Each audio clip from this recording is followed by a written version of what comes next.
quantum networking is a game-changing technology that will completely displace all terrestrial communications within the next 10 years. And it's a commercially working, viable technology right now. It's expensive, and it's a little cumbersome because of what you have to go build the quantum computers with. We're not quite ready for it yet, but you're going to be talking about terabyte speeds with quantum encryption, with no towers, no fiber optic cables, no coax, no cables of any kind, all wireless. You'll be able to stream HD video from the moon like it was across the street. That's coming. That's a real technology. Using quantum entanglement as a network protocol, we're going to be able to eliminate that need for pipe, and then you're really going to see the AI revolution. That's when AI gets really scary, because all of a sudden, an artificial intelligence could literally spread across the planet in a matter of seconds with that network infrastructure in place. And some of these AIs can do some pretty scary things on their own without any human intervention. All right, guys, welcome back to a brand new episode of the All Innovation, the AI podcast. Once again, I'm your host, Keenan Hart, joined by my trusty co-host, Mr. Dante McLean. Now, today, we're sitting across the table from another amazing leader and CEO. We're talking to Kevin Price, the CEO of AccuCode, who has a specialty with making sure he knows exactly where large enterprise assets are at all times. And in today's conversation, we're going to dive into not only his experience in business, but how he looks at innovation from a technology perspective with everything like AI that's happening, but also how he looks at innovating in the world of business. Kevin, welcome to the show, man. Thank you. Kevin, as we kind of kick this thing off, I'd love for you to talk a little bit about your journey. So 10-time on the Inc. 5000, lots of success running different companies and different organizations. I'd love to hear a little bit about the early days. So I started out in Oklahoma on a cow farm, and I bought a Commodore 64 when I was 9 years old back in the 70s, and taught myself BASIC. I studied electrical engineering and physics and chemistry on my own as a little kid, and I ended up turning down a scholarship offer to study physics, and instead paid for a business degree. As I say, I can study science and engineering my whole life and follow the greatest minds in the world for free, but business involves people, and that doesn't really make much sense. So I'll pay somebody to explain that to me, and it's the truth. I've had quite a run. It's been, as I tell people, I was 25, 26 years old at the time, and did not know how unqualified I was to do what I was setting out to do. And I think that's how it is for a lot of entrepreneurs. If you really understood what the odds were against you, you probably wouldn't make the effort. But that it takes a little bit of that youthful ignorance to be willing to go try something that you are in no way qualified to do. It's turned out I'm a fortunate guy, and I'm a clever problem solver, and I've had a lot of great people that I've managed to collect over the years, and we've accomplished a lot together. It's been a lot of fun. Now you say I've run different, so it's all been part of the same company, and I've built up divisions and sold off business units. And I've had multiple businesses inside of this one, but they've all still been part of this same business. I've been an angel investor into a number of companies. I'm still an angel investor in some startups right now, but really I'm still working on my original startup, and I'm still bootstrap. I've never had anybody's outside money. I've sold some businesses, and I've made a lot of money off of that, but I haven't ever taken any outside investment capital. Man, one of my favorite questions that me and Dante like to ping pong around here on the podcast is, the CEO, Justin Huang of NVIDIA, was asked in an interview, would you do it over again? And he said, absolutely not. And so my question for you is, if you had to go back and think about starting this journey all over again, right, would you do it again, Kevin?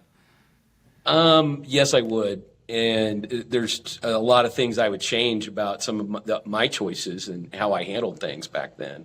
But I was a pretty angry young man back in those days, and my primary mode of dealing with the world was to be the loudest, smartest guy in the room and just bulldoze right over you. And I was good at it, but that's not a very, as I now tell people, that's not a sustainable approach to anything. And if you want to inspire people, if you want people to show up every day and want to do their jobs well, you have to inspire them. They have to feel like there's a purpose behind it, because you can't bully them into it. It doesn't work. As soon as you leave the room, they hate you and they stop doing what you ask them to.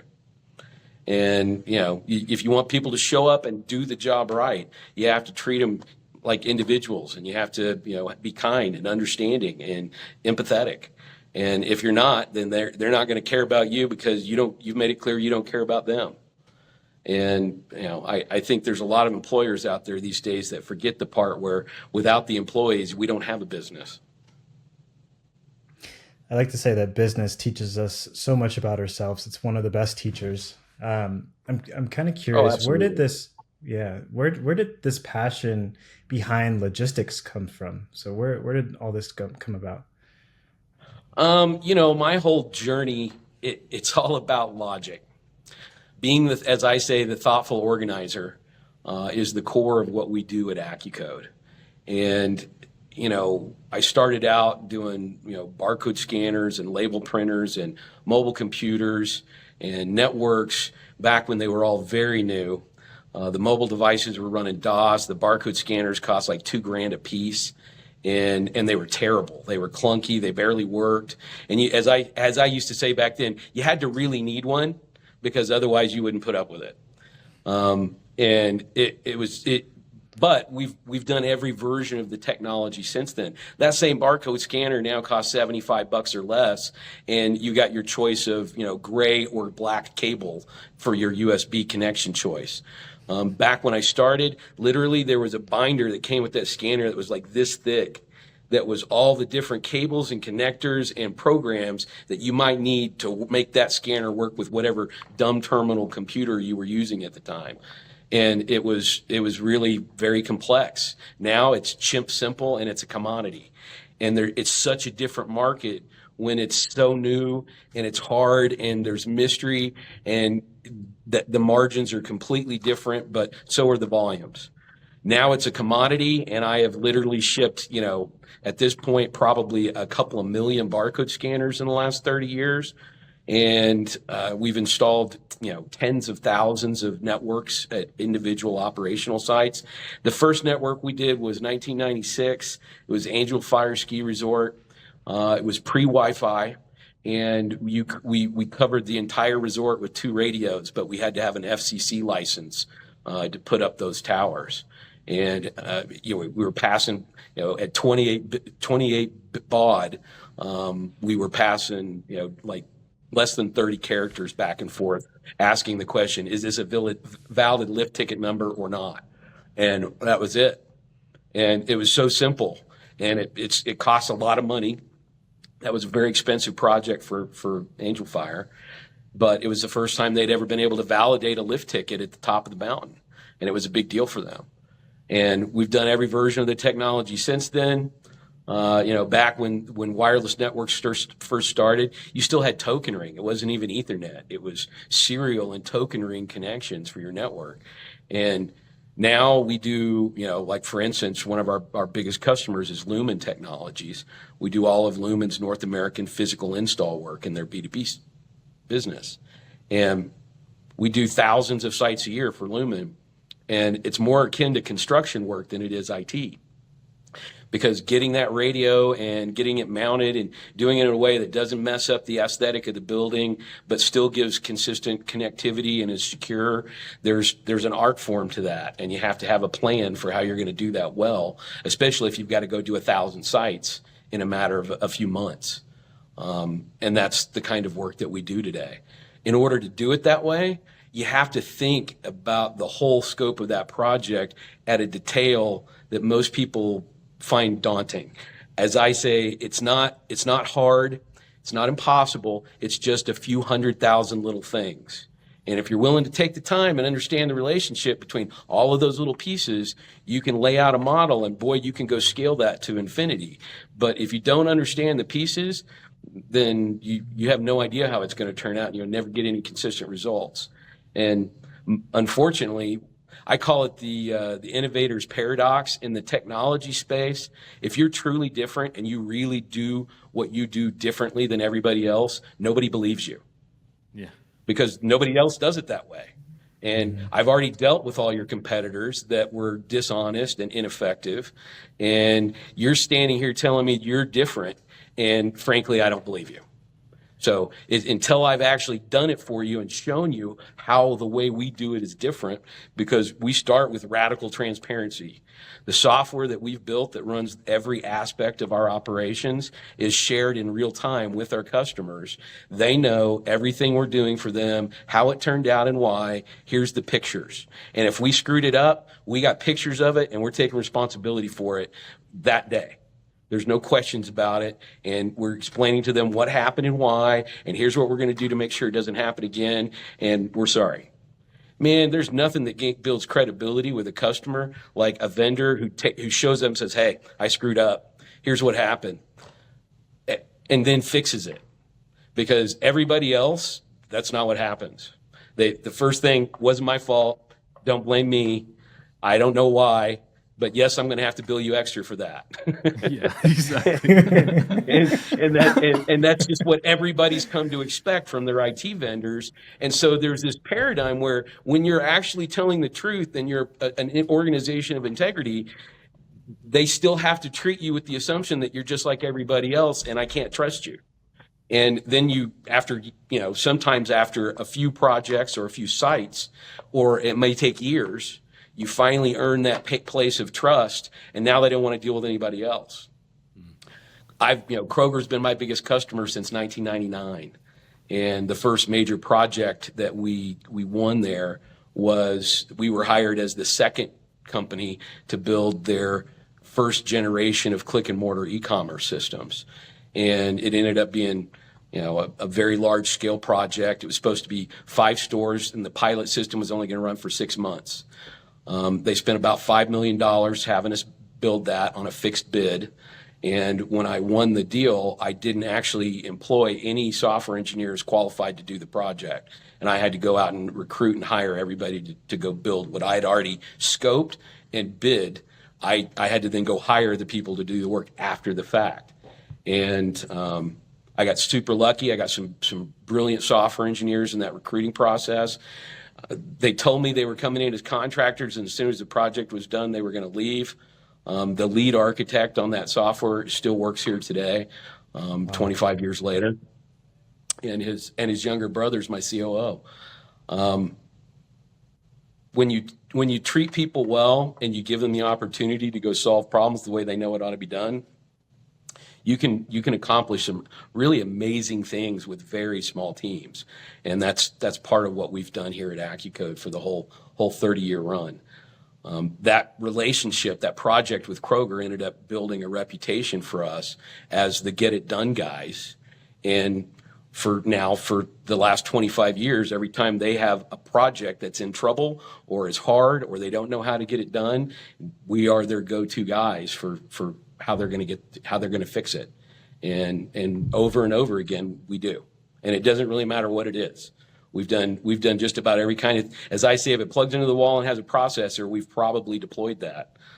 And, they all have challenges. And the big one right now, the thing that's daunting a lot of organizations, is the scope and the pace of proliferation.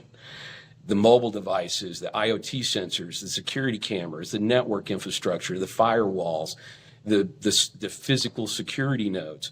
All of these things become one device population after another that needs constant maintenance, administration, support, service, licensing, updates, spare pool, overnight replacement, all of this stuff. And if you don't have a thoughtful, organized plan for how you're going to do that, it literally will eat you alive. And the bigger the company is, the more they're feeling that pain right now. RFID is blowing up right now. This is the third run up on RFID in the last 30 years. This one seems like it's got legs. The last two did not. What makes it feel like it has legs right now, Kevin? You've got some global supply chain mandates, so perishable food supply. and pharmaceutical supply have both now mandated on a global level, item level tagging. And part of what they're trying to collect is chain of custody for safety reasons, as well as environmental exposure. So for instance, how much temperature, how hot did this product get during its transportation process? If that's food, it means one thing. If it's pharmaceuticals, it means something else. But I want that data because it has to do with product safety, and it has to do with spoilage and loss in my supply chains. And now, especially with labor costs going up and the cost of a lot of things having increased so much over the last few years, all of a sudden RFID doesn't look that expensive anymore. It's a relatively expensive and cumbersome technology, but if you've got the expense in a process, then there's the potential to drive a lot of efficiency by creating accurate real-time visibility. The core of what we do literally is helping people create accurate real-time visibility of their operational processes. And the way I say it is, if I can't see it and it's not accurate and it's not real time, I have no hope of driving outcomes, consistent outcomes, and consistent behavior. The ERP system turned out to be the most expensive autopsy tool that the world ever came up with. I can't do anything about it. The patient's dead. He died 2 months ago, but I just figured out why. Here. That's not helpful from an operational management standpoint. And the ERP system really only tells me buckets of expense and buckets of income. And it doesn't point out to me where my processes are broken, where my organization is broken, why I'm not meeting expectations, or why my costs are too high. It just says, here's the bucket and how much is in it. If you're doing it right, then you create that real-time visibility, and all of a sudden you can see what's eating you alive. You can see the tasks that are not being done accurately. You can see the things that are taking way longer than you thought they were going to take. But you have to be watching at the task level. We do that. We had to go build software. Our latest software as a service product, which is called For Work, is what drives every aspect of every task here in our operations, whether it's in our warehouse and it's, stage, kit, and configure, if it's in our call center and we're coordinating field service activities, if it's our field service agents and we're out installing things at a customer site or fixing things at a customer site, our software is literally driving every step of every process for every one of those tasks and collecting data about how it turned out and why. And when we're done, we can tell the customer within 24 hours, your site's complete, here's how it went, here's the pictures of before and after, and if there were any exceptions or additional costs associated, all of that's noted within 24 hours of completion of work. Back before we had that piece of software, it took a month after that site was done before we could tell you what it actually cost and why. And it's a game changer when you've got that kind of visibility and accountability at the task level. And that's the core of what we do for everybody, and we've done it for ourselves, and that's what allows us to scale with a really pretty small team. I mean, when you guys are willing to make the 100,000 connections and understand the relationships, right? I mean, it sounds like, right, excuse my French, but a shit ton of work. But if you want to be truly great, you also recognize what greatness takes. And if you recognize how much time greatness takes, you can only do a few things. And it seems like you guys have really put a lot of eggs in this basket. It all boils down to that really simple philosophical idea of being the thoughtful organizer. I have to understand the system and the process and all the steps in it before I try and automate it. Mm-hmm. I can't effectively automate it unless I really truly understand it. And once I do, well, now automating it gets a lot easier. And once I've mapped that model and I know what those few 100,000 little things are, it's no longer mysterious or hard. It's just scale. And one of the things we're able to do here is I can take staff from an employment agency that has no prior technical expertise and put them into a operational role, and they're doing high volume technical tasks the first day on the job. And we've changed people's lives with that process. People that had never had an IT job before, that because we taught them how to configure network routers and switches and mobile devices and printers and all of these things, they got inspired. They educated themselves further and, left us to go take a real job in an IT organization somewhere, because they realized that they could understand those hard things if somebody broke it down for them.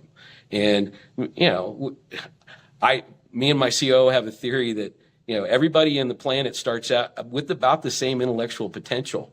It's just a question of whether they actually decide to ever apply themselves and try and understand how things really work. I'm a guy who, since I was a little kid, looked at everything and saw in my head and started thinking about all the components and how they had to work together in order for that thing to work the way it does. And that's just the way my brain works and always has. And I've built an organization and a team around me that has a very similar philosophy, and it's allowed us to go do some pretty amazing things with a very small team. We peaked at about 160 people, I think, in 2020, and we bounce around now, around 100 most of the time now. But our revenue per employee has been at about $1 million for many years now. And that, as a metric, that's a pretty telling thing that it doesn't matter what staff level. If you're a W-2 employee here, we're driving on average of $1 million per team member. And we've got a tiny little sales team. But we peaked at about 105 million in 2020. And we did that with a 6-person sales team. Jeez. Wow. With this idea of being a thoughtful organizer, I really love that concept. And access to so much data. What are some things that have maybe stood out to you during this process of building something like this? There's so much inefficiency going on in everything. It's crazy. We deal with a lot of large corporate customers, and one of the things we've observed is, when you've got 1,000 or 2,000 operational sites, there's a constant string of activity going on in those sites that nobody has a clear view of everything that's going on in that site today. So, for instance, you may have multiple projects to go deploy net new technology or uninstall something in your stores, and you might have 4 or 5 different people in that store today, all doing different things, and no one group knows all of it. Each individual project team has their visibility of what they're working on, and there's not even an effort to try and coordinate all of those different resources and site visits. Well, what you start to find out when you look at all those different projects and all the different tasks is, if anybody was attempting to, you could have coordinated those efforts, and you probably could have cut the cost of physically deploying all that stuff in half, because the guy that was going to do this thing could have also done 2 other things while he was there, but because they're separate projects, there was no effort to try and consolidate that work. It goes back to that idea of, I need visibility of everything all the time, and not just the things that relate to this project, but all the things I'm working on right now, because there might be an opportunity for significant efficiency savings if I'm paying attention to those kind of things. And man, you're talking at a time when money really is a challenge for a lot of organizations. There's so much opportunity to cut costs if you are being transparent, if you're using tools that create consolidated views and visibility. And we built a piece of software just to do that, because of it's so hard to do what we're doing and to do it well and to consistently make money at it. And most of the guys we compete with tell the customer whatever they want to hear to get the signature, and then charge them whatever they want to charge them after they've screwed it up. And most of the time, the customer expects that. I've got some of my biggest customers, their standard budgeting policy is to budget for at least 30% more than all the vendors said it was going to cost, because their expectation is the vendors are dishonest and they're going to come back and charge us a lot more than what they said. And man, that is wrong-minded. Yeah. If you truly can't trust your vendors to perform to expectations, then you're dealing with the wrong people, and you need to find somebody you can trust. And I tell my customers all the time, look, if my competitors won't make the same commitments I'm willing to make, I question their qualifications or their integrity. And you should too. I'm willing, if you'll listen to me and do it the way I say it ought to be done, I'll guarantee my budget and my schedule every time, because I know what I'm doing. And I know how I can tell you really close what it's going to cost, and I won't miss my mark by a few percentage points. And if that's all it is, I'll eat it. Now, there's times when the customer just doesn't even know, they can't adequately even tell you what you're going to find when you get to their site. Well, there's a lot of variables there, and it could be, there could be a pretty big swing from one site to the next because of what we find there. But the difference is I'm going to show up, I'm going to take pictures of what I found when I got there, and I'm going to show you what it looked like when I was done. And that transparency means all of a sudden, all that guesswork about is he screwing me over just goes away. If I'm charging you, I'm telling you why, and here's the line item and the pictures that go with it. And that now becomes a permanent part of the site record for that project, for that site. We have customers that'll come back years later, 6, 7 years later, and say, hey, do you have a picture of my data closet at this restaurant? Because you're the last guy that was there. And I need to know what the serial number is on this piece of equipment. And the answer is yes, we do. We have that. Here you go. And it only took a few seconds to pull up. Kevin, when did you develop this real, I would say, affinity, but also kind of the value of this radical transparency? Because this is so refreshing to hear from your side. But I know this didn't. Maybe you had it from the jump, but maybe you developed this along the way. So, like, what is that like? This has been. It's been a hard row. We are truly different, and this has always been part of our business model. Part of my business model, I've been telling customers for the whole 30 years, if you'll trust me and let me do it the way I know it ought to be done, I'll guarantee the outcome and the budget. And if I miss my mark, it's on me, not on you. And if I were a doctor, shouldn't that be the way it is? Shouldn't I be able to tell you exactly what it's going to cost for this procedure before I do it? If this is what I do all day, every day? Well, it's the same thing in IT. And there's a lot of variables and unknowns, but I can account for those to some degree. And I can say in the contract, in the statement of work, here's what's going to happen if we get there and we find something other than what you told us. Again, it's just being that thoughtful organizer. I have to be experienced enough to think through all the contingencies, but it's not impossible. It's just challenging. And most of my competitors they're not even trying. They're just trying to tell you what you want to hear to get the sale, and what they want to know is where can I ship it and when. Mm-hmm. And for the most part, as I say, if you're asking them to do anything other than ship you pallets of undifferentiated products to a single location, you're probably going to be very disappointed in how that turns out. And that customers giggle at that and nod their heads every time, because the problem with most of these projects is I've got 6 to 12 vendors in an architecture, and they've all solved the same problems in a fundamentally different way that only works for them. And then they expect the customer to just accept the death by 1,000 cuts that comes with doing business with all of these different vendors who have all solved the exact same problem a different way, and don't care that I'm never going to get a solution to that problem as a result. We come at it the opposite direction. I don't care whose stuff you're buying or how or who made it. My job is to make sure that how you acquire it, deploy it, service it, and support it is a well-documented, standardized process from beginning to end. And for all the components in that architecture, it ought to all be solved the same way. And if I don't do it that way, well, then it becomes a spaghetti mess, and I'll never be able to maintain that system adequately. Kevin, I'd love to switch gears a little bit. In our previous conversation, we talked a lot about AI and the future of AI. What part of AI and AI agents really excites you in the near future? Visual cognition is going to have a big impact on a lot of businesses in the next few years. And if you're familiar with what I'm talking about, we're basically talking about using cheap off-the-shelf cameras and an AI software watching the images streaming from those cameras to be able to identify all kinds of things about what's going on in the physical environment.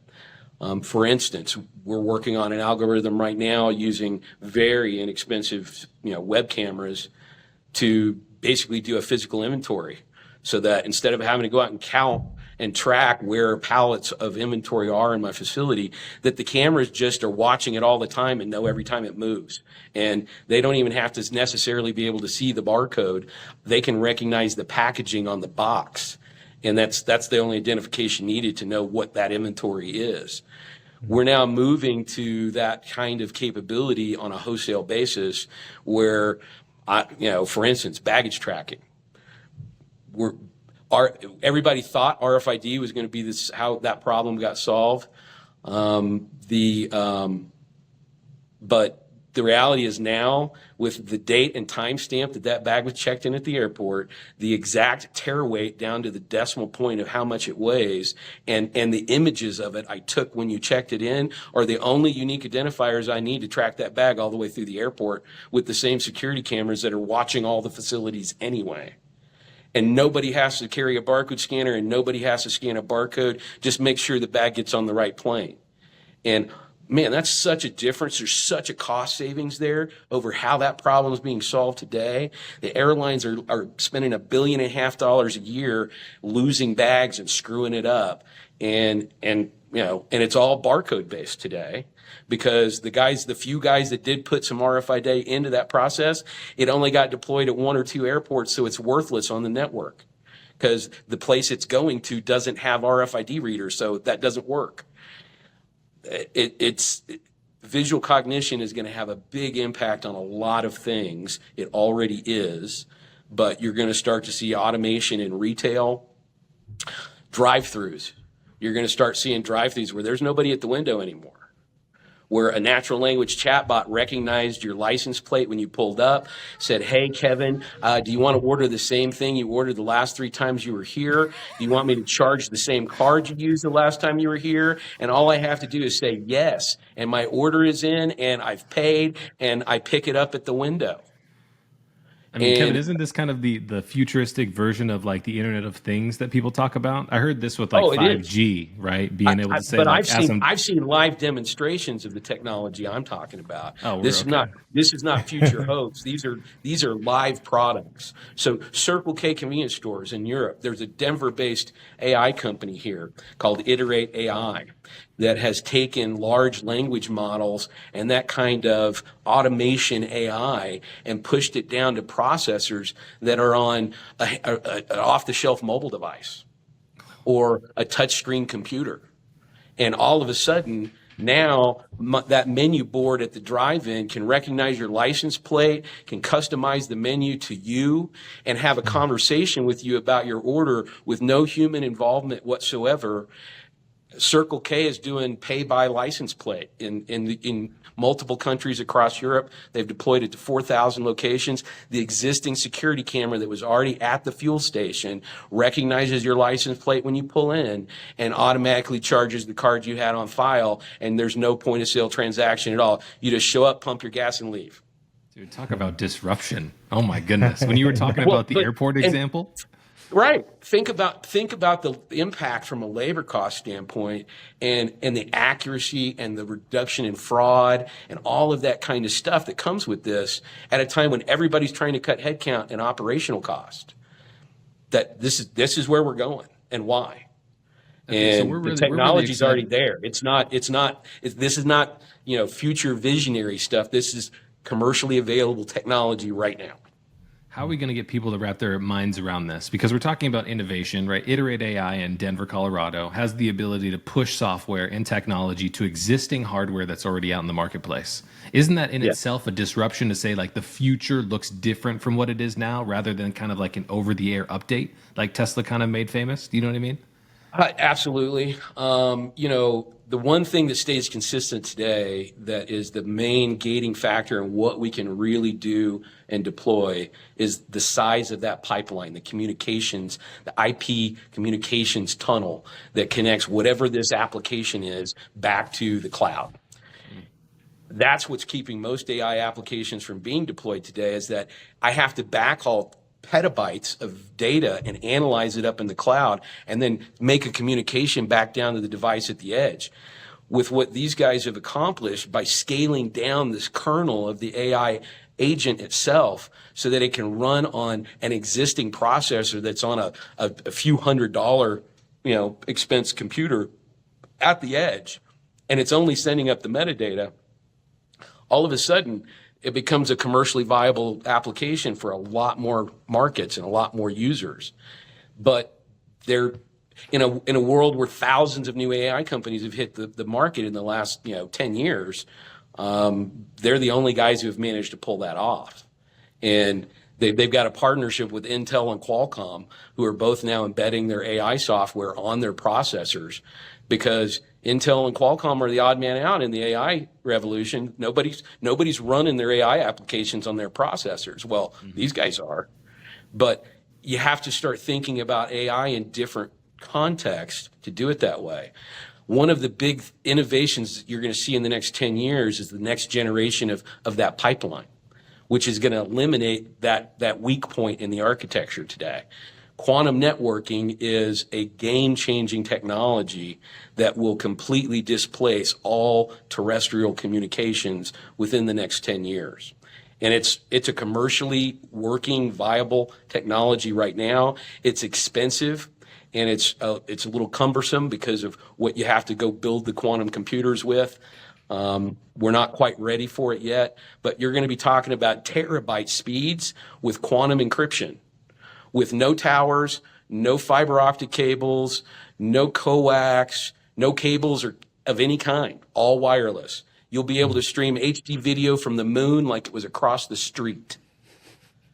That's coming. That's a real technology. Using quantum entanglement as a network protocol, we're going to be able to eliminate that need for pipe, and then you're really going to see the AI revolution. That's when AI gets really scary, because all of a sudden, an artificial intelligence could literally spread across the planet in a matter of seconds with that network infrastructure in place.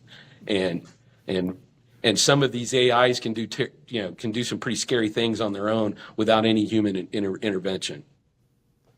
Don't see, you've got the saying, man. 30 equals 30, but 30. Yeah. It's 30 linear. If you take 30 linear steps, you would be at 30. But if you take 30 exponential steps, you're at 1 billion. Yes. And it's Exactly. the thing with the trajectory of AI, it's already on that path. I'm kind of curious, Kevin, your take on the size of companies and teams in this process over the next 10 years. There's data and stats saying that teams are going to collapse, and there's going to be elimination of hundreds of millions of jobs, 500 million to 800 million jobs estimated by 2030 by McKinsey. White a lot collar of jobs workers are going to get way harder. Yeah. White collar workers are going to get hit way harder sooner than anybody else. Lawyers and accountants, knowledge workers, what used to be some of the best jobs in our society are going to end up being almost completely automated by software. I mean, You'll still have lawyers and accountants, but you'll have a tenth as many, and they'll all be super specialized. I mean, one of the recent progressions that we saw, Kevin, just recently, I think it was during the Super Bowl, right? Salesforce kind of announced their sales agent, or agent force is their platform. And so we're already talking about a digital landscape of agents who can do work and complex tasks. Sales and marketing is frankly probably the most crowded, fastest moving market in AI today. And some of the AI products I've seen coming in that sales and marketing space are scary good. They're truly impressive what they can do. They're creating customized campaigns to target you using your own language, because it sucked up all your social media posts and knows how you talk and how you think, and has assigned you a psychological profile and knows exactly how to get you to respond. You ever see the movie Ex Machina? And it's literally writing a campaign for you. Not for somebody like you, not for a profile, but for you. You ever see the movie Ex Machina? Yes. Yeah. So the AI, right, was designed because it was based on social cues and profiles of what this individual would interact with, and it seems like we're getting dangerously close to that future. So, Kevin, we We're talked there. about kind of what we're here, right? We're dangerously close, as in like the door's shut behind us and we're already locked in. Now we talked about kind of like what the future is going to look like, but message can we kind of impress on the people who say like AI isn't something we really need to be worried about right now? Quantum, computing and quantum networking isn't something. It's something of like the fictional futuristic world that some people are living in. Are they just Quantum with their computing head in their right sand? now. Quantum computing's right now. And we've already got quantum computers in this world operational that can break any encryption the world's ever come up with. I don't care what encryption level you're using, it's no longer secure. If the guy with that computer wants to go unencrypt your stuff and get access to it, they can. And until we've got quantum encryption, nobody's anything is going to be secure as long as we got new computers and processors that can do what they're doing. And that's right now. That's not 10 years from now. That's right now today. And it's a major security issue for everybody on the planet. The United States federal government has a quantum computing task force whose job it is to try and figure out how to basically keep the world's secrets from coming out before they're able to secure them. And we're not talking 50 years from now. We're talking 5 years from now, 10 years from now, maybe 20. But that's the longest timeline. Most of it's going to happen in the next 10 years, one way or the other. So how do you think, like, this elastic rubber band that we're stretching, right, where we live in society where people are used to, but technology is compounding and improving upon itself. It seems like it's stretching us forward. How do you think quantum computing and everything else are going to impact some of the narratives that we share in society about, like, climate change and things like that? You know what I mean? Like, that seems very rooted here. You've already seen some of this happening, and I think you're going to start to see more experimentations with things like basic income. I think you're going to see a much larger portion of the population who is their primary income sources are passive. It's their Airbnb, it's their car, it's their stock market investing, fractional shares. And platforms like Robinhood have transformed the investment marketplace because all of a sudden these tiny little consumers can all go buy a share, a piece of a share of anything. And people are going to have to take a lot more responsibility for their own financial welfare because the idea of a lifelong career path is going to be the exception, not the rule anymore. And it's going to be scary. The next couple of generations they're going to be facing wave after wave of fundamental societal and economic changes. And technology is going to be driving a big chunk of that. Yeah. With that said, what's your thoughts on? We had a conversation maybe earlier this week with a leader of a development firm, and he was getting really big a couple of years ago into tokenization and feels that there's a lot of big talking heads talking about tokenization of buildings and different assets. What's your 2 cents on that with this fast moving world we're moving into? I'm of the opinion that what we call blockchain technology today and NFTs, same thing. The new quantum processors mean none of that's secure. None of it. I can completely decrypt your whole thing in a matter of minutes with some of the computers that are now available. That's not secure anymore. Yeah, a 16-word recovery phrase doesn't seem as scary when you're talking about quantum computing. You know what I mean? No, it's not. It's not. Did you see the article about Google believes that they've proved the existence of the multiverse because their quantum computer is solving computational problems in a time frame that it shouldn't be able to, and their proposal is that it's basically tapping into parallel versions of itself in alternate universes, and it's actually getting a multiverse processor to to chunk through calculations that would have taken a supercomputer over 10,000 years. And it's doing it in minutes or seconds. And their explanation for how it's working is that it has to be tapping into the multiverse in order to be getting this kind of computing power. I don't necessarily agree with that assessment, but the idea is interesting. And we're coming to a place that they've got an AI right now that just, you can look up the article. It was just here in the last 30 days that an AI designed some new circuits and semiconductors, and the electrical engineers who programmed the AI don't even understand how those electrical designs work, but they're dramatically more efficient and more effective than anything we've ever come up with before. And frankly, a lot of the design features from those electronics, that AI used biological concepts. Yep. To redesign electronics at the component and the element level in a way that we don't even understand what it did, but it sure works a lot better than the stuff we came up with.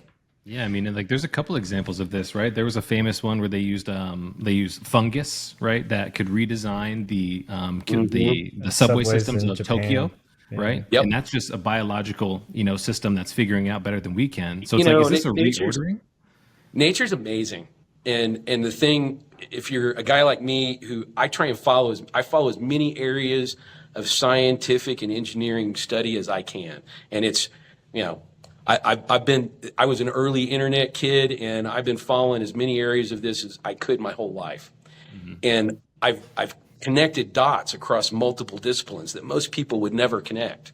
And what you start to see is that nature's path is the path of least resistance, always. And it's because it consumes the least amount of energy. And it's called the law of conservation. And those basic laws of physics apply to everything. Everything we do, every system we come up with, every aspect of how our society and our thoughts work are all still governed by those exact same very basic physics aspects of how the universe works. And we often forget that. We like to pretend that we're in charge and that we've got dominion and free will. I tell people all the time, look, because of how your neurology and your biochemistry works, the reality is you really only have one act of free will ever. And it's in this moment right here, right now, and it's deciding either by intent or pattern of behavior how I feel about this moment right now. And when you remember that moment later, you don't remember the details of the moment. You remember how you felt about it. That choice of deciding how I feel. Am I happy? Am I sad? Am I angry? Whatever it is, whatever the emotional response is, there's a set of neural pathways and receivers that kicks in, and here's how you're going to respond based on that one act of free will. Well, if you let that be a pattern of responses that is just how you grew up, boy, as I say, it's like bitching about a bumpy bus ride your whole life and then taking the blinders off and realizing you were the one behind the wheel and nobody else was on the bus. And you just never took responsibility for taking over the bus. And if you let your emotional perspective on this moment here and now be dictated by the circumstances around you, you're lost. You have no hope. Because those circumstances are always going to be a mess. They're never going to be in your control, and you're going to feel powerless all the time. If instead you can decide, I'm going to choose to be happy no matter what. I'm going to choose to have an optimistic perspective on whatever shows up. Well, it's transformative. And all of a sudden, every moment's filled with the equal amount of opportunity, and it doesn't matter whether it turned out the way you wanted it to or not.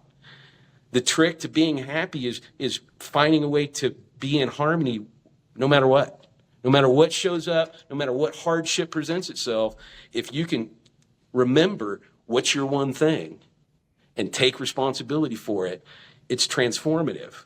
But literally, because of the way our brain and our biochemistry works, once you make that choice, once you decide how you feel about it, it's already a guaranteed outcome now. You're not in charge anymore. There's a pattern that's going to play out exactly the same way every time, which is how we are training AIs. Mm-hmm. AIs are being taught off of our data and our behavior and our outcomes.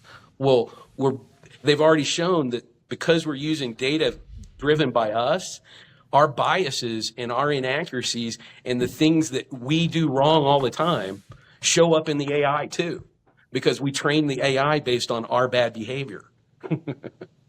And that's one thing that'll get better as the AIs evolve, is that we'll learn to filter out some of that social bias. But, the world would be a much better place if everyone understood that, hey, you need to choose how you feel about right now. And it needs to be an intentful choice every moment. Because as soon as you start reacting and feeling justified in your reactions, you lost. Kevin, one of the traditions we have here on the podcast as we end is our previous guest wants to ask you a blind question. Today, Okay. Kevin comes across $1 million in cash, and he has to use it to impact other people around him favorably. What is he doing with that money? I would invest it, and I would create a charitable organization that would use it to teach people self-reliance and self-responsibility, either to fund education or, frankly, at this point, probably more VOTEC type hands-on stuff, because I think those jobs are safer today. Plumbers and electricians and carpenters are frankly they're going to make a lot more money in the next few years than lawyers, doctors, and accountants, because the lawyers, doctors, and accountants are going to get replaced by a piece of software. And the guy that has to come do the welding or fix your HVAC is still going to be a human being for another 20 plus years. And, we got some robots coming, but for the most part, they're going to work in factories. You're not going to see them out roaming the streets. And so there's some VOTEC skill sets that are going to become incredibly valuable over the next few years. There's some areas like, the electrical grid in this country. They're short over 500,000 staff members to go maintain the electrical grid and the infrastructure that keeps this country lit up. Pilots, airline pilots. Now, I think you'll see a time when planes begin flying themselves and we don't need nearly as many pilots, but they're short about 600,000 or 700,000 in the next 10 years. And I think those will be jobs that are not a priority to automate because they're relatively small populations, but there's a huge gap. There's nobody standing in line to take those jobs. And they're pretty good jobs. I know some plumbers that are pulling down 200 plus K a year, running a tiny little business and not working nights and weekends at all. And they don't owe $150,000 on their college loans. Yeah, exactly. Or double that. We're talking about our doctors. Or $500,000. Yeah. Well, Kevin, man, we can't thank you enough for coming on the podcast, brother. This is an absolute blast. You're the man. All right. Thanks for joining us. I appreciate it. Nice talking to you guys.